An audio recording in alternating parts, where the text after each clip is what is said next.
Good morning बच्चों। आज की वीडियो है प्रतिवर्ती क्रिया और प्रतिवर्ती चाप क्लास 10 साइंस से और काफ़ी मोस्ट टॉपिक है और ये बोर्ड में इस बार आने की पूरी संभावना है। तो आज हम प्रतिवर्ती क्रिया प्रतिवर्ती चाप को एक चित्र के माध्यम से समझेंगे। तो आज की शुरुआत करते हैं बेटा।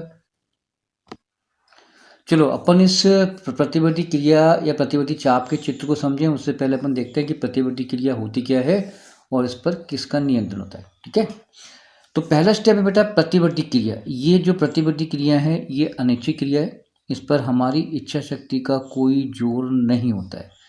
तो आप ये नोट कर लेना, जो प्रतिवर्ती क्रिया है वो अनैच्छिक क्रिया होती है, इस पर हमारा इच्छा शक्ति का कोई जोर नहीं होता है, यानी हमारी इच्छा शक्ति इस पर लागू नहीं होती है।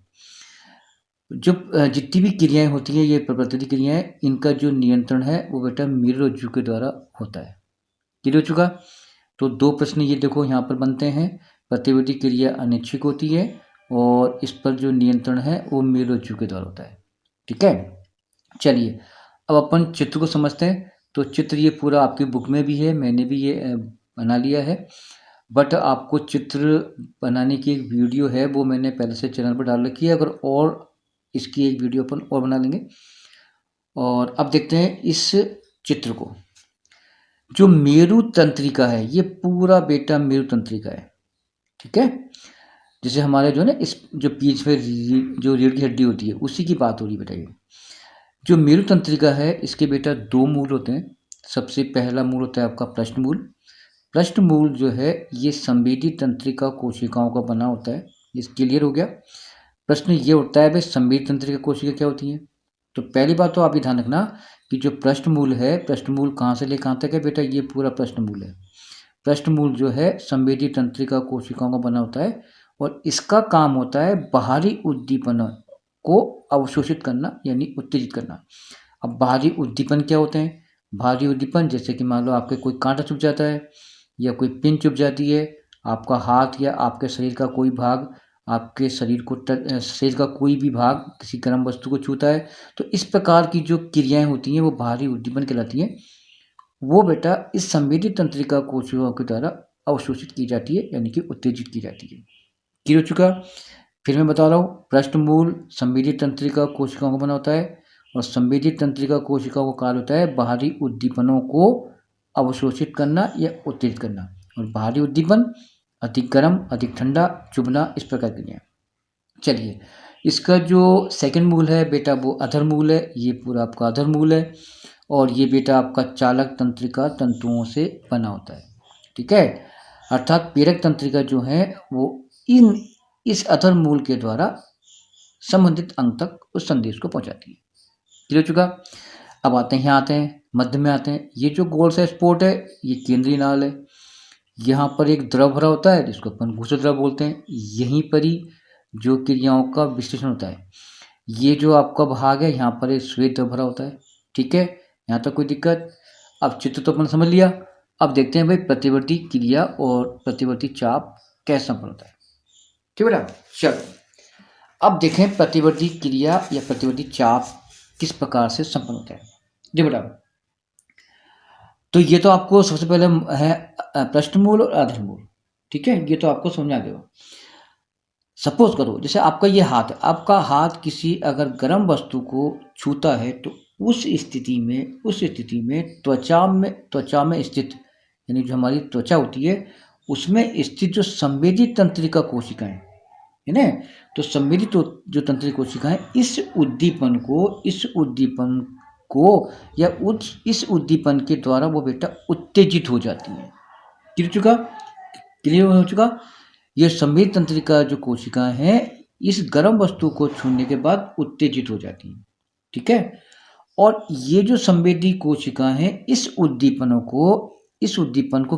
को गर्म वस्तु को छुआ जब इस उद्दीपन को एक आवेग के द्वारा संवेदी तंतुओं में होता हुआ और वो बेटा हमारे पृष्ठमूल में पहुंच जाता है। क्लियर हो चुका। एक बार मैं और मैं समझाऊं आपको कि जब हमारा हाथ किसी गर्म वस्तु को छूता है तो वहां पर संवेदी तंत्रिका कोशिकाएं उत्तेजित हो जाती हैं और ये संवेदी तंत्रिका कोशिकाएं इस उत्तेजना को पृष्ठ मूल तक पहुंचाती है। यहाँ तक कोई दिक्कत नहीं होगी। पृष्ठ मूल में जैसे ही ये आता है, पृष्ठ मूल में ये आवेग बेटा इस घोषक द्रव में पहुंच जाता है। ठीक है। अब मेरुरज्जु जो है इस सूचना का विश्लेषण करता है। समझ आ गई मेरी बात? जो मेरुरज्जु है इस पूरी सूचना का विश्लेषण करेगा। ठीक है। और जो भी निर्देश होंगे वो बेटा चालक तंतुओं के द्वारा वो अधरमूल में होता हुआ और संबंधित अंग की मांसपेशियों तक पहुंच जाता है। अब ये मांसपेशियां बेटा सक्रिय हो जाती है। जब ये सक्रिय होती है तो हमारा हाथ उस गर्म वस्तु से तुरंत हट जाता है। ये पूरी क्रिया होती है। एक बार मैं इसको पुनः रिपीट करूं। ठीक है बेटा, ध्यान से देखो।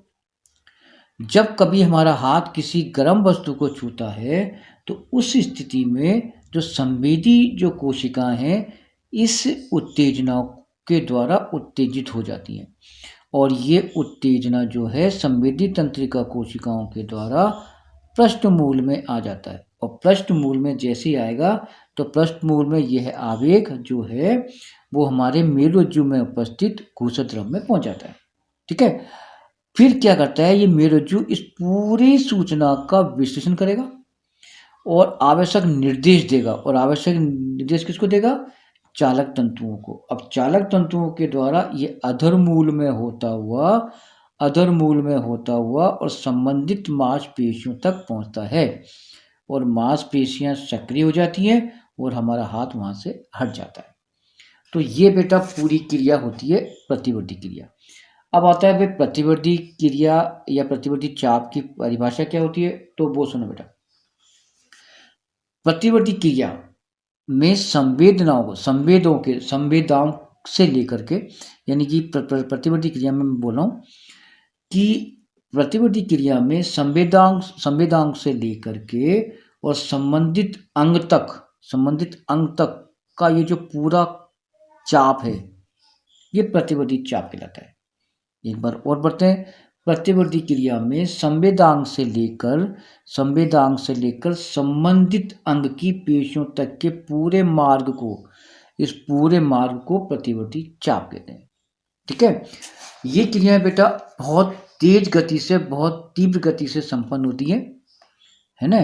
ये पूरी तेज गति से संपन्न होती है जिससे कारण हमारी कोई भी दुर्घटना से हम उसको बचा सकें। ठीक है। तो मुझे अपेक्षा है कि आपको ये चीज़ समझ में आई होगी। धन्यवाद।